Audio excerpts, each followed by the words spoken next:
Okay, how you feeling? Very nervous. You know I'm your wife, right? It's why I'm nervous.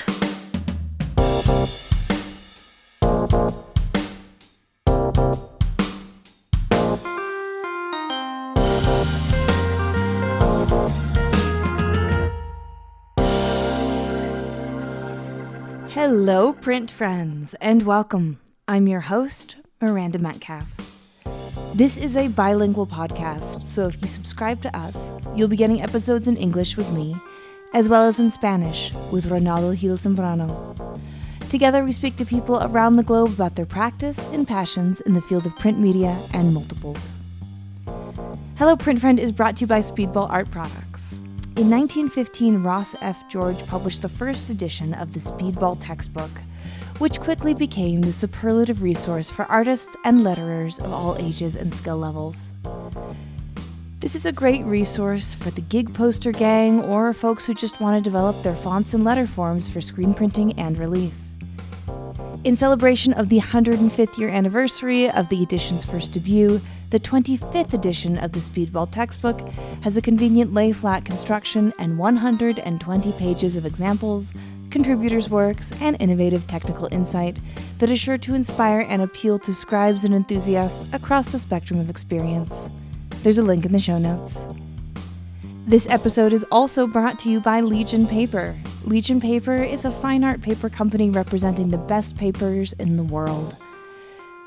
They either stock it, source it, or make it. With brands like Stonehenge, Somerset, Coventry, Reeves, Arches, and more, Legion is the best paper resource for artists and printmakers everywhere. Learn more about the variety of papers Legion stocks at www.legionpaper.com. My guest this week is Tim Pauszek, an artist and printmaker who will be featured in Print Austin's 5x5 exhibition. He's also my husband. We talk about his experience growing up in a factory town on Lake Erie and the way it's changed within just one generation, going to graduate school at the University of New South Wales in Sydney, Australia, how and why we value different kinds of labor, and why he's making work about home. So without further ado, sit back, relax, and prepare to punch that clock with Tim Pauszek. Hi, Tim. How's it going? Hello, Miranda Metcalf. Oh, I've been man. thinking about that for weeks, how I was going to do this intro. No, it's fitting. It's fitting. It's what used to text me every morning. It's very true. Mm-hmm. Yeah. Well, the rest of it I can't say on tape. No, you can't. You can't say those texts. So I feel like this is a moment that the Pine Copper Lime Hello Print Friend media empire has been leading up to for like 3 years. Yeah. At least Ben's been waiting for it. Yeah. One fan out there. This is for you, Ben. And so it's the interview in which I interview my husband, the printmaker, Timothy Pauszek. And you're all about to find out why I'm the editor and Miranda's the host. And the reason it came about really is because you're in the Print Austin 5x5 exhibition. And so every year, this podcast and a couple others partners with Print Austin and now Print Santa Fe, the inaugural year, to talk to some of the 5x5 awardees, the people who were juried into the show. And this year, you were among them. And so welcome to the podcast, Tim. Thank you. You know what's weird is that the judges I tried to bribe in Santa Fe rejected me, and the ones in Austin who I don't even know accepted my work. So you can't even say that this is like nepotism. Nepo baby. You know, yeah. Fair and square. Yeah, no. The Nepo baby is trending right now, so it's a good thing. Okay. But, yeah. Yeah. Well, so I've prepared some questions for you. Thank God, because I don't know how we're going to do this otherwise. I know. And so for those of the listeners out there who do not know you, Tim, would you please let them know who you are, where you are, what you do. My name's Tim Pauszek, and I am a printmaker and a sound editor for a podcast that I don't listen to, and I live in Santa Fe at the moment, but because I'm married to you, I don't know how long that will last. We'll probably move somewhere. But for the moment, I'm in Santa Fe. And I think that's all the questions that you asked. Yep. Yeah. And where did you grow up, and what role did art play in that part of your life? Yeah, so I grew up in Dunkirk, New York, which is near Buffalo, a couple snowdrifts away. And art is a weird thing I don't know if it's weird, but like I definitely didn't go to museums or anything like that, but both of my brothers would draw a lot. There was a lot of like copying Mortal Kombat characters, and my dad was also really good at drawing, and he would copy like cartoon characters. Like he loves so my dad, for anyone who doesn't know him, is like nearly 6 foot tall, used to be able to bench like 300 pounds. Like he's a big guy, and he loves Snow White and the Seven Dwarfs. So like that's like what he would draw and paint. Yeah, so like I just kind of grew up watching them draw and paint for fun, and I was the annoying little brother who just like looked over their shoulder and wanted to watch it happen. And I would draw my own stuff, but I would always get so frustrated drawing that I just like rather watch them, weirdly enough. Well, but at some point you must have taken up your own drawing or your own practice, even as a young child. When did that happen? Yeah, when it happened, I don't even know really. But yeah, I think I was just talking with my friend and business partner, Josh, here in Santa Fe. And we were talking about like drawing like Dragon Ball Z characters and, like I said, Mortal Kombat characters. Like we used to have, my brothers and I, we had these kind of like the guidebooks for video games. So we draw a lot of that. And then my cousins and I, we used to make these trading cards. There's this cartoon called Pelswick. What? Yeah, it was like the main character was like in a wheelchair, and he had these two friends. And I don't even remember the show at all, but there was this one episode where they were like playing this card game, and me and my cousins would actually like, we cleaned out my closet and we turned my closet into like a card shop where we like made these cards, and like the game had no rule, but it was like basically like we were like doing Yu-Gi-Oh before Yu-Gi-Oh was a thing. And but so with I guess cards you made? Yeah, that we made. So I guess like that would be like some of the first things, is like drawing out of these like video game guidebooks, and then like making our own like trading cards, like playing cards, like Pokemon, Yu-Gi-Oh, that kind of stuff is when I started drawing, I guess, really, if I could think about it. And then from there it just kind of, like we've had a couple of guests who say this, like, yeah, I was a kid in art class who like I guess did it the most, right? Because I did it at home with my friends and my cousins and my brothers. And so like I was a kid who was like, oh, like you're the art kid in school. Like I just kept drawing, so it just kind of happened. Yeah I sometimes wonder how much of our identities, particularly when we're that age, get formed by how much people just reflect us back to ourselves. Like, was I the weird kid because I was told I was the weird kid? And then I was like, well, I'm going to lean into this. Right. Here comes the pink hair. Yeah, well, it's interesting. I had like a 7th grade teacher who like really taught us like how to like start drawing. Like it was weird. Like we would like do perspective, and like it was the most like in-depth art classes I can remember. We had a sketchbook with like assignments, and like that was kind of cool. And then my 8th grade teacher, who I think like was actually like a proper artist, like painter, like totally fucking nuts. And I like did not want to do art in high school because of her. I did eventually, and I'm glad I did. But yeah, so it's, I don't know, like I guess like in a way, yeah, you lean in, you lean out, like how much, I don't know. I just kept doing it. I feel like I've got a bit of a little bit, just slightly more familiarity with your practice than other guests who've been on. Fair so enough. I want to encourage you to maybe talk a little bit more about your hometown, just because I feel like it'll sort of set the scene for your later work. So that was your home life. That's your older brothers, your cousins, your dad. But tell us about Dunkirk. Yeah. Okay. Dunkirk's strange, but also like normal. I don't know. It's normal because I grew up there. So like, it's right on Lake Erie. It was a big like factory town, steel town. Brooks Locomotive was there, so they built trains at one point. Did steel. My grandfathers were train workers and steel workers. There was a pier for like shipping. There's like a coal-fired power plant.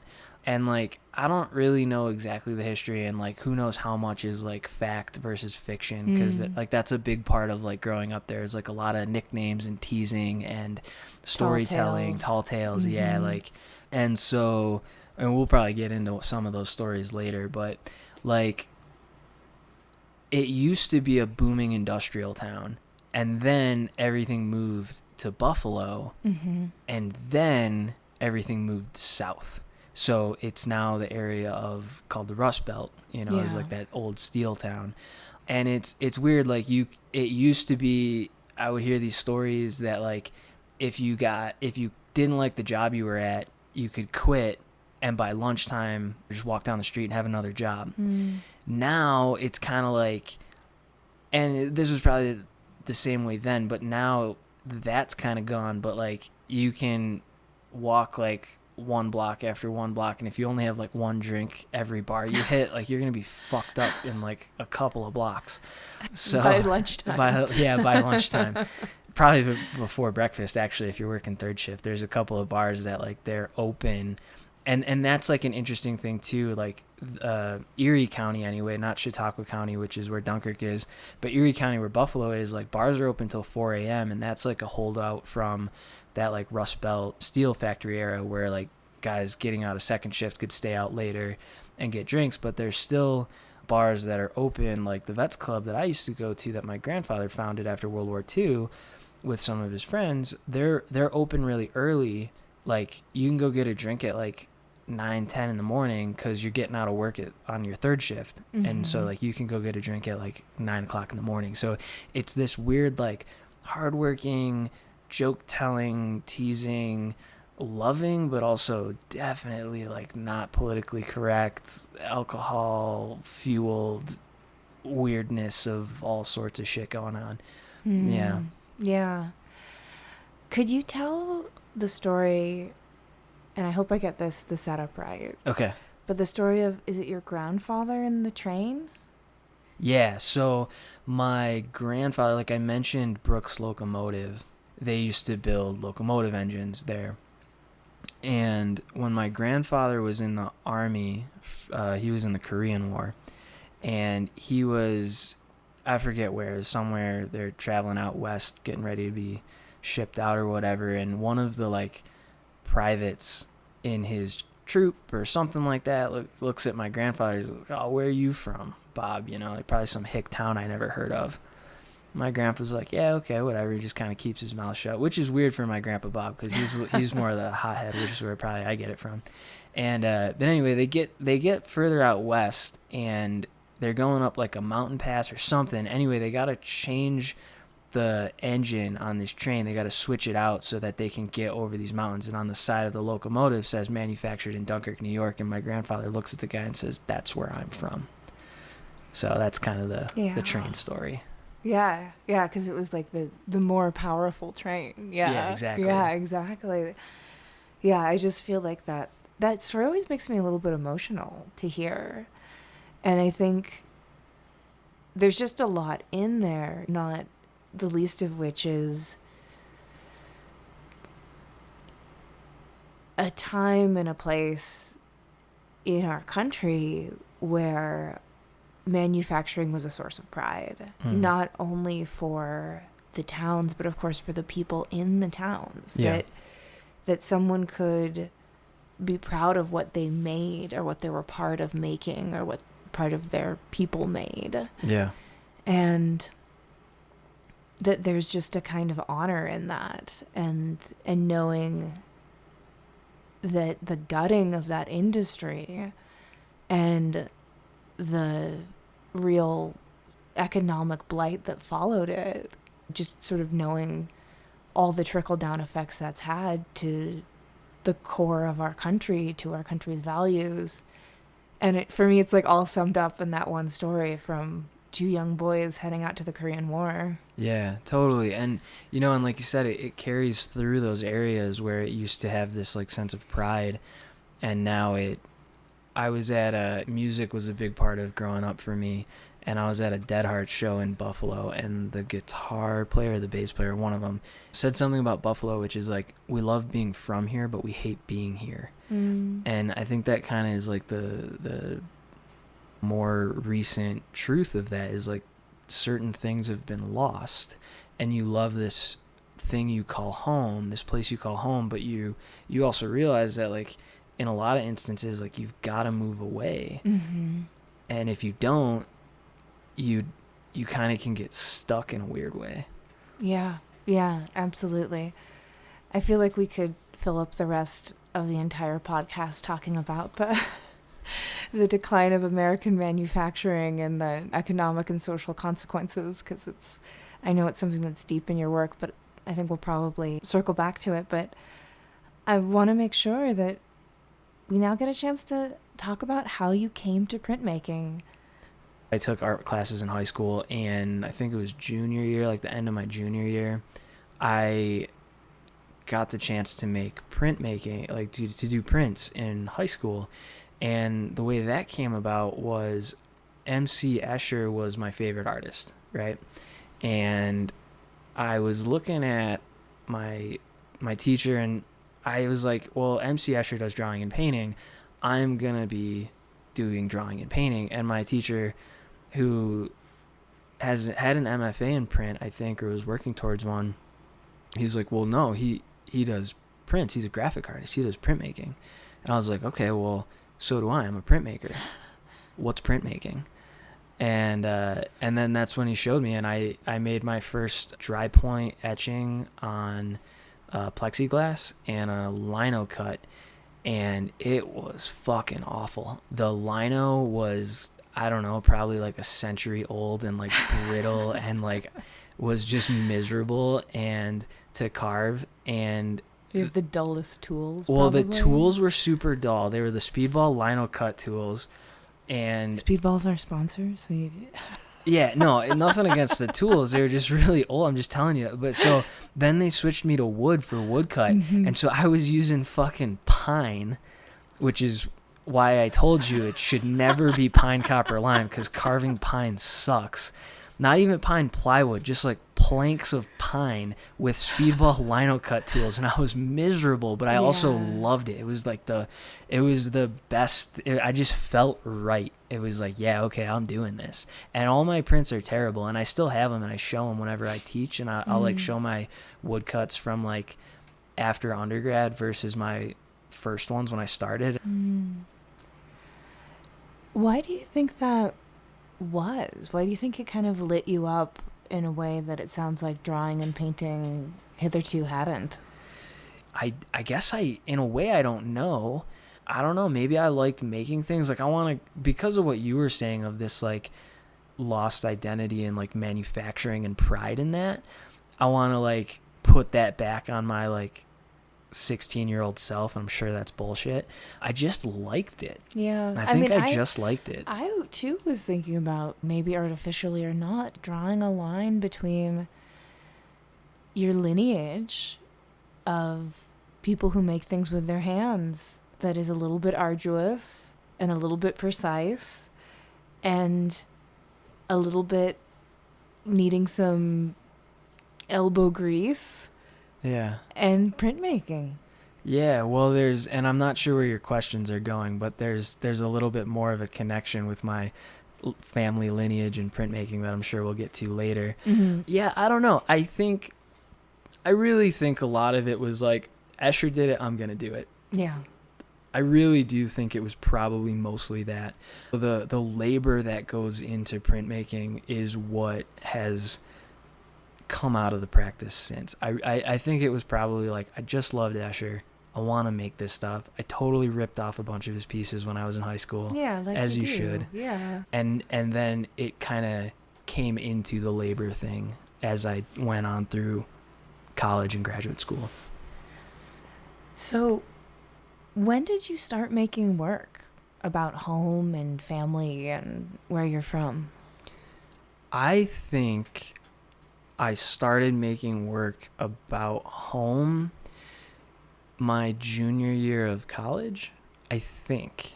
Because, I mean, every once in a while I would probably like dabble a little bit with like religious themes. I grew up Roman Catholic, so like in a way that's home, but not the work I was making was more of a critique of that kind of like just being a pissed off Roman Catholic I was kid. going to say, I feel like every undergrad artist with a religious background like needs to have their sacrilegious period. Exactly. Just gotta So get it out of their system. Yeah, so I wouldn't really count that as like making work about home. My junior year though, I took intro to printmaking and intro to glass blowing. I think that they might have been the same semester. I don't really remember, but I definitely in intro to printmaking, I was making work about like sailor tattoos. I really like tattoos and kind of stuff like that, and thinking about maybe the water and growing up on Great Lake Erie. So I started kind of getting it that way. And another set of prints I made in that semester was about my mom passing away, which was a remake of some prints that I made in high school. So I guess in a way, but that's not necessarily home. That's my mom and family history. So it's kind of starting. And so I guess the first like piece that I can remember really being about this industrial, post-industrial home was this piece I made for my intro to glass class. We had to make a talisman and write a screenplay, like a screenplay to go along with it or something like that. And I didn't really write a screenplay. I wrote more of a poem to explain what it was. And the talisman was, it was this little glass cube with some rope wrapped around it. And its magical power was to bring industry back. Oh, really? So the poem was the one line that I remember really liking, because I used to do this down by the lake. There's this street called Lakeshore Boulevard, and you can walk down it at night because there's no cars down there. Like, it's pretty empty, particularly there's curfew and all that stuff, but just no one's down there. And so the one line I remember from this poem was like, he walks down double yellow lines like a cowboy in a ghost town. And I just remember that from like walking around the streets like at night in Dunkirk. It's not a bustling town. Like, so there's nothing going on. So you can walk down the street and you're going to be fine. And so it was like, yeah, all about like bringing industry back and like wanting this place that I had called home to be able to support me post college, because I'd seen my brothers go away and there was no coming back, right? Like, my oldest brother is like a PhD chemist. Like, there's nothing for him to do in Dunkirk. Yeah. So yeah, I would say it started with that piece probably. And then from there, at some point it must have expanded into your senior thesis project, which was really all about stories from home.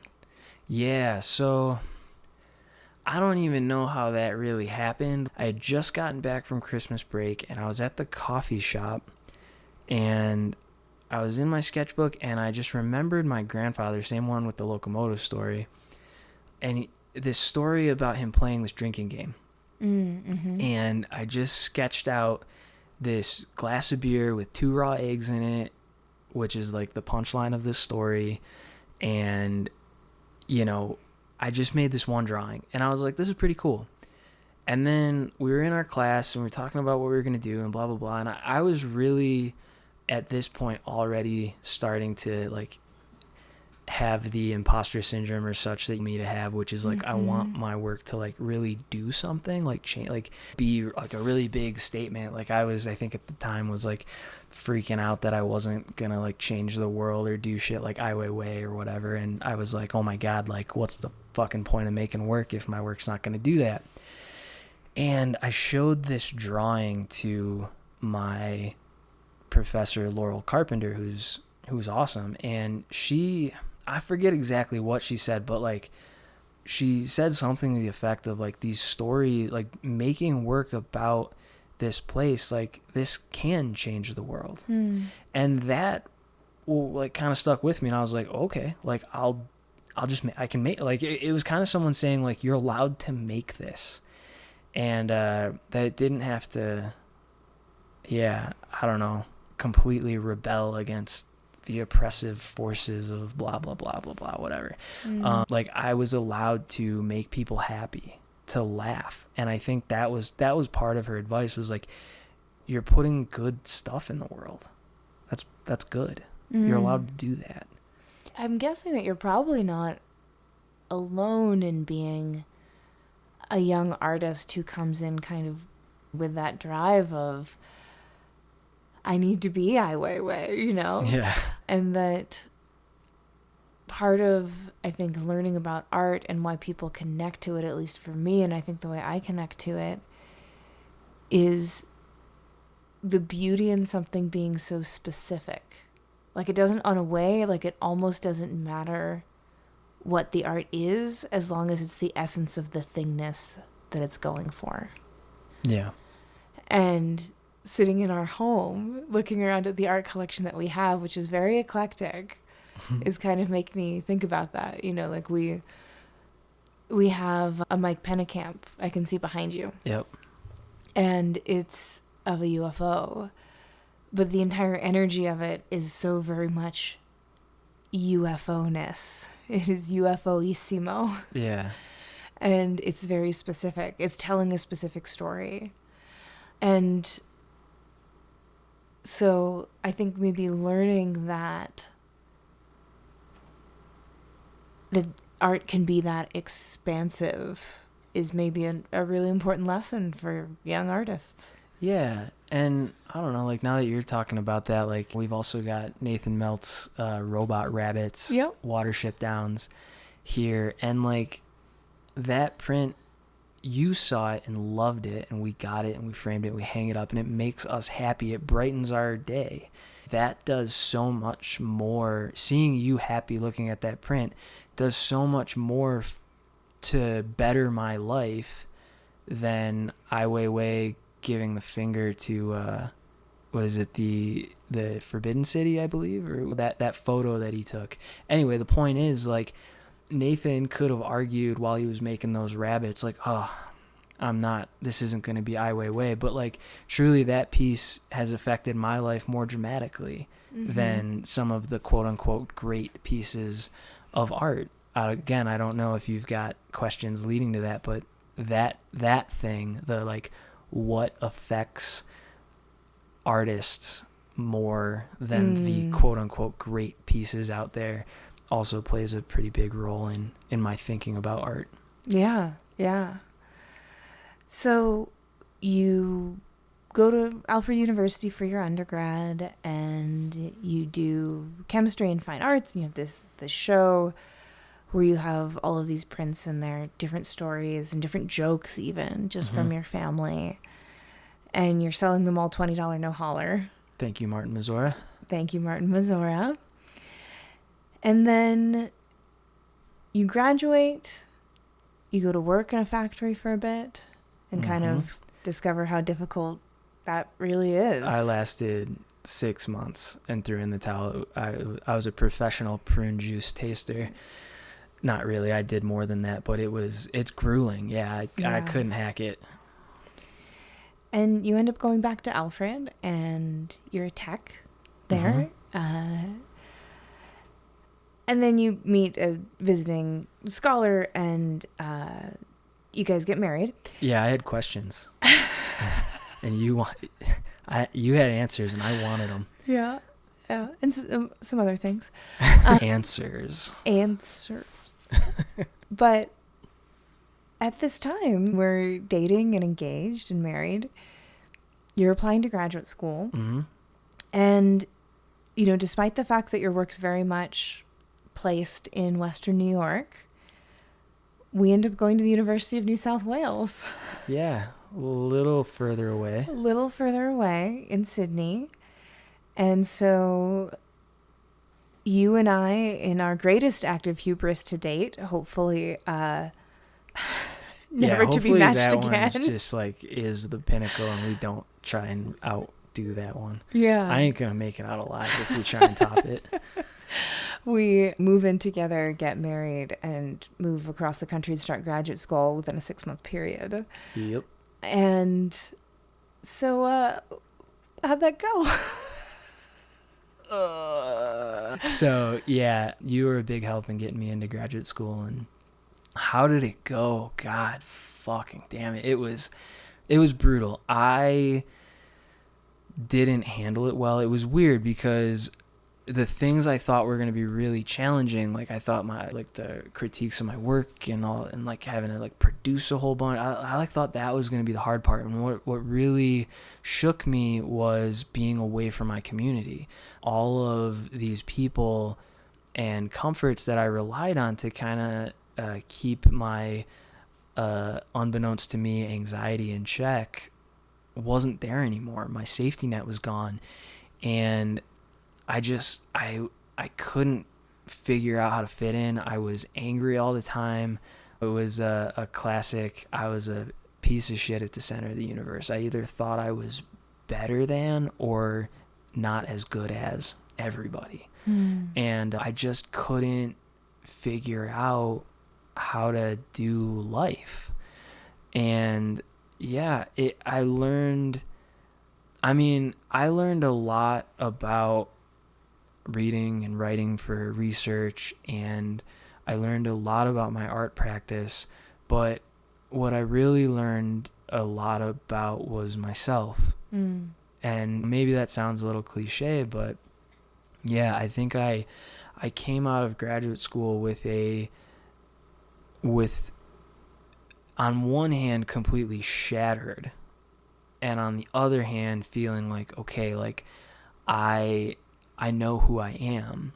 And I didn't like that necessarily. Like I saw myself and I didn't like everything I saw, but it led to a lot of accepting a lot of the like bad things that I've worked on, and it accept to a lot of those things that I've come to kind of love and know how to lean into certain things. And like I'm a pretty emotional guy. I cry a lot. Anyone who's ever gone out drinking with me knows that I cry a ton.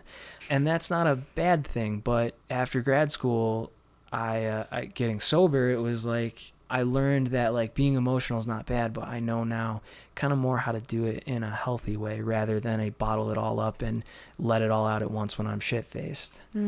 So kind of despite all of that I was right there beside you for and going through it with you, and I think that you summed it up really beautifully. You were making some pretty fucking cool work though. So you can be a miserable, anxious person, but you made some great work in graduate school. Thanks. And some of it is actually what's in the 5x5 is in the 5x5. But maybe you could just talk kind of more generally about the ways in which graduate school on the artistic side sort of solidified your practice, particularly maybe leaning into the number one theorist that you referenced in your thesis paper. Yeah, so the school I went to, University of New South Wales in Sydney, was a very theoretical school, theory with a capital T, and I really wanted to respect that tradition, and so I looked to a very well-respected theorist, one of the great theorists of our time, Bruce Springsteen. And our Lord and Savior. Yeah. No, like I said, I was pretty miserable the whole time, and I was very angry. So when I got to this program that was very theoretical based, I was pissed, and I spent 2 years, rather than doing what I said as a joke just now of like leaning in and like getting everything I could get out of it, I was just an angry son of a bitch through it. I, at the time, was really angry about like modern artists, or, like people like doing color fields and things that I quote unquote thought, well, I can do that, right? That's not hard. Like I want to learn like the ins and outs and technical minutia of etching and litho and like fucking I can paint a wall red for you if you want, but what's the point? And where that led me in my rage was like I started getting these ideas of like, well, I'm just gonna, if I can't make a etching of like a beautiful landscape because that's not theoretical, what I'm gonna do is I'm gonna build a wall and frame that and then hang my beautiful etching on the wall that's actually the artwork. You know, I was gonna I was gonna do like trade labor as art for my like theory so that I could like design wallpaper that looked pretty and kind of get away with it, you know? And that led me to looking at like Ellsworth Kelly, and he's got a series, Red, Yellow, Blue, number 3, 1966. And it's exactly what it sounds like. It's 3 big paintings. One's red, one's yellow, one's blue. And I was like, well, if I zoomed into these sign paintings that I used to watch my dad make when I was a little kid for our Little League baseball field, like they would hang on the outfield fence. If I zoomed in close enough, I can get to red, yellow, and blue.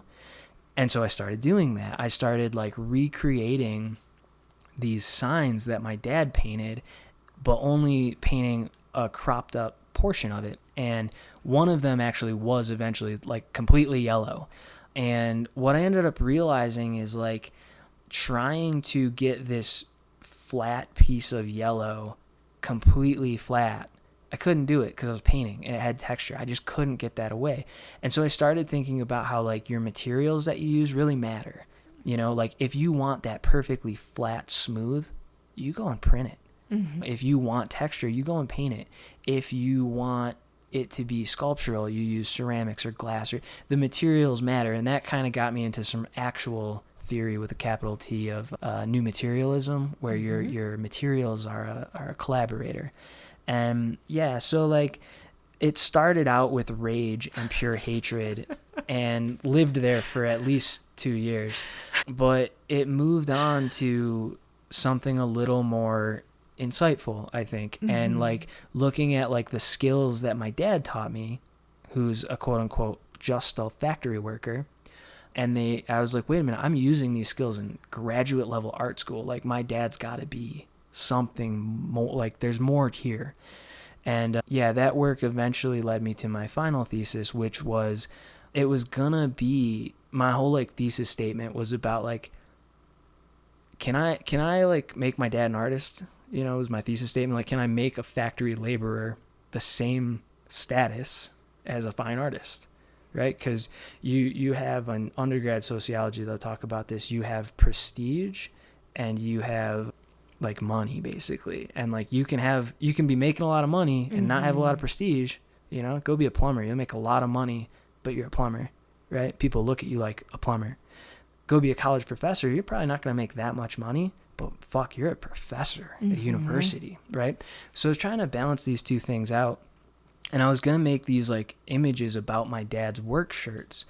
And as it kind of went on, I realized like the more I made work about my dad, yeah, I was showing him like this like kind of reverence or whatever you want to call it. But my work, my name was still on the work, and everyone would say like, wow, Tim, this is great. And my dad was still just a factory worker. And so what I ended up doing instead is I took his work shirts, and they have all these like ink splatters on them, and because my dad makes offset lithography ink for a living, or he did before he retired. And so I stretched the shirts over stretcher bars, and I framed them, and I hung them up on the wall, and I wrote about them as fine art objects, and I put his name on the wall. And so I didn't really have a graduate MFA thesis show. My dad did. Mm-hmm. And I was a quote unquote, I call it a Duchampian curator. And so I was like, no, I'm going to take the back seat. Like I'm going to let my dad have a graduate show. And so in my paper at the very beginning, I have something to the effect of like, this is for my dad, who, as far as I'm concerned, gets an MFA out of this. I feel like when you're talking about raising the factory worker to the status of an artist, do you think that what you're essentially talking about is raising the labor that they do? That it's actually giving value to to the labor, maybe more than like the person as an abstract.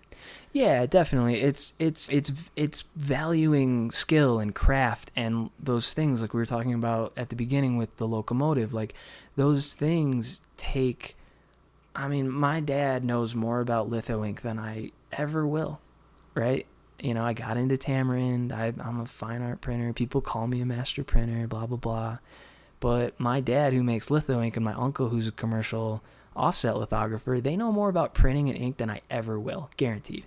They know the formulas. They know how to like troubleshoot. When I had an internship at Gamblin, and my dad and my uncle both did this to me separately. I was like, hey, Dad, like I got to make a 50-pound batch of ink today. This was awesome, blah, blah, blah, blah, blah. He goes, 50 pounds, that's cute. My smallest is 10,000 pounds.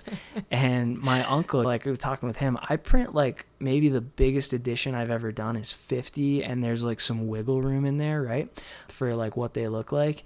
You know, he's printing 10,000 copies of things that are double-sided. 4-color double-sided And perfect, yeah. Right? And so I think there's so much into that trade labor that we don't really recognize. And you can, yeah, okay, maybe it's not the most creative thing in the world, but it's not the most creative thing in the world if you only look at it from like who designed the thing that's being printed, right? If you need to know how to like take that machine apart, clean it, and keep it running and hit a deadline, there's a lot of creativity that actually goes into doing that labor. One of the things I really liked about what you wrote about the final thesis show was you described your father as an artist who did a 30-year residency, was it? Yeah, what was like the wording? I could probably just read it if you wanted me to. I wrote a fake catalog essay for my dad's solo exhibition. And I talked about how he was a contemporary of Jackson Pollock and Richard Prince and all these guys, Mark Tobey. And I basically wrote him this fake catalog excerpt. And Do you want to just read it? Because it's not long and it's really good. Okay, I'll read it. Okay. I'll read it. Okay. You ready? So I wrote this fake catalog essay excerpt for my dad's solo show. And it just says, echoing John Cage's rule to cast aside analysis in the midst of creation, it is finally here in the heterogeneous assemblage of Pauszek's controversial paintings that one can explore the artist's intention against a juxtaposition of the iconic and profoundly infamous giants of the art world. Concerned with issues of mark-making, chance, and humor, the artist deconstructs the phantasmagorical backdrop of the American factory, informed by years of immersive research, which is realized through a referent akin to Sol LeWitt, Jackson Pollock, Mark Tobey, and Richard Prince. Interested in notions of chance, Pauszek's provisional composition Cyan No. 5 was subjected to, as was his entire oeuvre, the indiscriminate will of clattering post-war machines over a period of 30 years. The revelatory work, Magenta No. 29, is a clear inquiry into the process of Pollock, whose famous splatter questions the very notions of randomness and purpose. However, after the completion of Yellow, he severed his connexion with Pollock, as Pollock's admiration of Mark Tobey became problematic for the artist who sought to challenge the ideas of mysticism championed by Tobey in favor of his religious heritage rooted in Catholicism. The significance of this divide comes full circle with Pauszek's first solo exhibition, taking place in Canberra, Australia, where mere kilometers away is housed Pollock's Blue Poles, which made history in its purchase by the Australian government for $2 million and was directly inspired by Tobey's Bars and Flails. Departing from the expressionism that had dominated his career to this point and finding solace among the palimpsest of scribbles on batch notes and instructions salvaged from the factory bins, Pauszek created the final rhizomatic work Key, untitled composition in black, which is a hybrid of traditional oil and modern acrylic that is in dialogue with Richard Prince's joke drawings and is an exploration interrogating the ultimate joke, the haunting realization that is the futility of our lives embodied by work shirts and manifested as paintings that smell like yellow. So to write that paragraph, I looked up a Google article that was something like 30 art words that should be ditched in the new year, and I crammed in about 26 of them. So it sounds pretty good, but it's total bullshit. It's made up. None of it's true. And I don't even think grammatically or like definition-wise it makes any sense. But, it does. Does it make some sense? Some of it does. Some of it makes pretty good sense. Yeah. Yeah. And so like that is about T-shirts that your dad wore to a factory that you stretched over canvases. Yeah, it is. And so like with that ending thing, my thesis is called Process Colors, which speaks to CMYK printing. And then there was, of course, Modern Baseball, which has Ellsworth Kelly reference to red, yellow, and blue. But the whole thing about painting smelling like yellow, the rest of that thesis keeps saying shirts that smell like xylene. And that chapter in it is called Shirts That Smell Like Yellow. And so when I got to take my first printing class in college, I opened a can of yellow litho ink and the smell hit me. And it was my dad's work shirt. And I was like, I called him up and I was like, Dad, what do you do? Because I had known he'd made ink, but you know, I thinking like ballpoint pens or something like that. And so he just over the phone, he was like, oh, I make offset litho ink for the commercial printing industry. And so I, without really realizing it, fell into the family trade. So we've been spending a lot of time talking about your dad and how he basically did your graduate school thesis for you. Oh, yeah. No, I checked out fully at that point. Yeah. He did the work anyway, the hard work. Yeah. The making. You were just a researcher. But your mom is actually kind of at the center of the pieces that are going to be at Print Austin. Yeah. Yeah, and so I do talk about my relationship with my dad a lot in my work, but the relationship we have is because of my mom. And my mom was great. Like, I miss her a ton. Okay, so she passed away when I was 13, and you know, at that point, my brothers had moved away to college. And so it went from being a household family of 5 to just me and my dad and the dog. The dog was there too. Marty. God rest his soul. And he's buried in the backyard, actually. So he's still technically there. Point is, it was just the two of us. And so my dad and I got super close in a way that my brothers and he didn't, just because that's what it was. And so my mom, I've always made art about her as well. Like I said, in high school, I made these prints about her. I revisited them in college, and a lot of it's been like trying to figure that out, or at least like keep it down, at least till it all came spilling out 13 years later when I finished graduate school, 15 years later at that point. And so, yeah, the work that's in Print Austin is a series that I did for graduate school about her travel spoon collection. And so for her, she collected these spoons or had her friends or whoever bring them back for her. She just had these spoons, right? So like we didn't take vacations. I don't think my dad worked at an ink factory. My mom did something with accounts or something or other. Like she worked kind of as a receptionist in a doctor's office. And the first vacation I remember taking was like in 6th grade. We went to my cousin's wedding in Florida, and that was like a huge deal, which I guess would have been the only vacation we ever took because she passed away 2 years later. And so these travel spoons, in a way, were kind of like her way of experiencing the world when she couldn't go anywhere. And like, so what you mean by travel spoon, just so people can picture it? Yeah. It's the little souvenir spoons, not functional spoons, but like the ones that you see at truck stops and gift shops and wherever shops, outside temples in Thailand. Yep. Just souvenir places that they usually have an icon or something of that represents the location at the top. Yeah. Yeah. Yeah, and so like the work that you'll see in the 5x5, there's one that's like my collection after mom. So once mom passed away, I kept collecting these things. I bought them to a point where my dad kind of had to be like, because he was paying for them, he had to be like, you don't have to buy every single one you see. And so there's like the one that's like my collection after mom's, and there's one that's dad's collection after mom's, which are these spoons that he like found after she passed away up in our attic. And I think there's one that we had gotten from Thailand, Japan, and Las Vegas. So it was kind of like, thanks for the wedding rings, because you have my mom's wedding rings.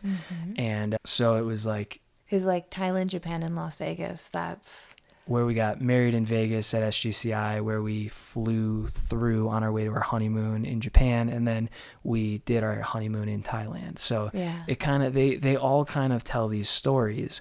The other one that's in there is, I think it's Family Vacations, and that one's like the Mickey Mouse themed ones because of that time we went to Florida, and I just remember those.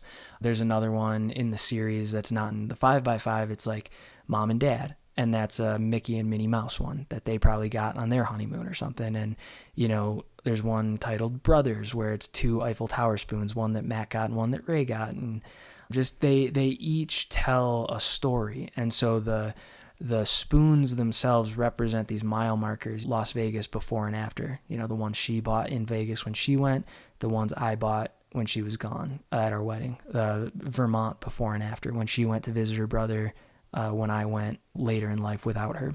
And they all, through the titles, tell those stories. Vermont before and after, Vegas before and after, thanks for the wedding rings, things like that. So I kind of like to play with the title to give you a little bit more information into my personal story, but you get to kind of make up stories for my work as it goes. At least I hope you can.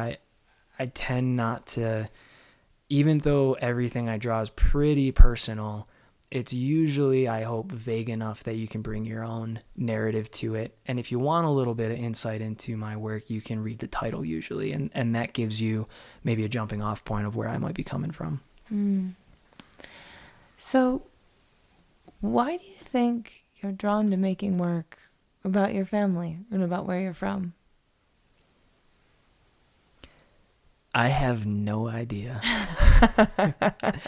I think...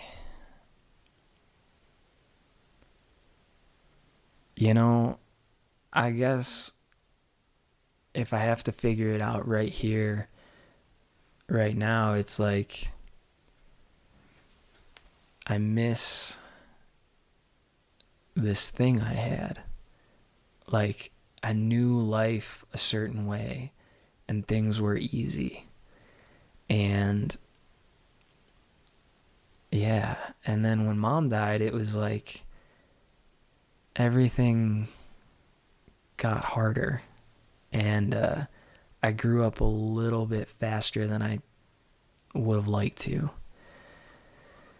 And I don't know, I guess maybe I have this longing for home, for this place that feels safe and secure and where I'm supposed to be, and yeah, that's kind of what I'm going with anyway. I think that's beautiful. That feels right to me, and I think it's something that a lot of people can connect with. Yeah. Yeah, even if you didn't lose a parent young or have something disruptive, but just that sense of stability and home and place and routine and knowingness that can come from just a stable childhood. Yeah. And particularly these last years in this country have felt so terribly unstable. Yeah. And I think we all can identify with wanting to work our way back. Yeah. I mean, right? Like, who doesn't want to be safe in their home? What is it? Food, water, and shelter, right? And yeah, I mean, I had it good. I'm not trying to say I didn't. My life's fucking awesome. And my dad and I had a great relationship, and no, it's not perfect, but things were awesome. And he helped me go to college, and I had a lot of good stuff going for me. But yeah, I think you're right that I think that is something a lot of people can relate to, whether you have the good thing and you don't want to lose it, or you had it and you lost it, or you never had it and you want it. Yeah, I think that's what it's about, is I miss home. Tim. Yeah. Where can people find you and follow you and see your work? Yeah, so I have a website. It is timpauszek.com. It is timpauszek.com. And I've got an Instagram, which is timpauszek_studio. I also run the Santa Fe Printing House with my friend and partner Josh Orsburn, and you can find us at santafeprintinghouse.com, as well as on Instagram at Santa Fe Printing House. Beautiful. We didn't even get to talk about Santa Fe Printing House, I realized. Yeah. Well, we'll have to have you and Josh back on together. That'd be a good one. Or at least Josh. Maybe Josh. Yeah. Or, do an episode with just Josh and then one with Santa Fe Printing House. I'm taking over the podcast. You let me out in front of the mic once, you're never putting me back. Co-host from now on. I'm even gonna join Ronaldo's episodes. No, I won't do that.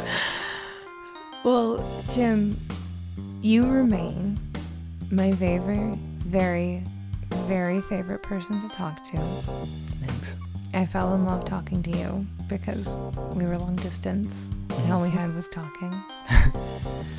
And I feel really honored to have been witness to everything in recent years in your practice and in your personal development, because it's been beautiful to see, and I'm really proud to be your wife. Oh, thanks, love. I really appreciate it, and I just want to put out there formally on the record, when we started this podcast, I hated it. I hated doing the editing. You hated everything. Everything back then, though. Well, I hated everything, but I especially hated this podcast. And it was a great idea. We've gotten so many opportunities because of it. You were right. I was wrong. And I'm sorry.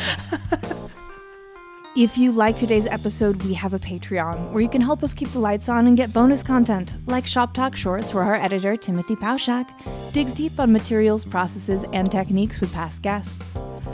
Also, if monetary support isn't in the cards right now, you can leave a review for us on your podcast listening app of choice, or buy something from our sponsors and tell them Hello Print Friend sent you. But as always, the very best way you can support this podcast is by listening and sharing with your fellow print friends around the world. And that's our show for this week. Join me again next week when my guest will be Haley Takahashi. We talk about her journey as an art history student turned artist, the particulars and complexities of drawing on ukiyo-e imagery as a Japanese-American artist, her long-standing self-portrait practice, and how it shows up in her current work. You won't want to miss it. This episode, like all episodes, was written and produced by me, Miranda Metcalf, with editing by Timothy Pauszek and music by Joshua Weber. I'll see you next week.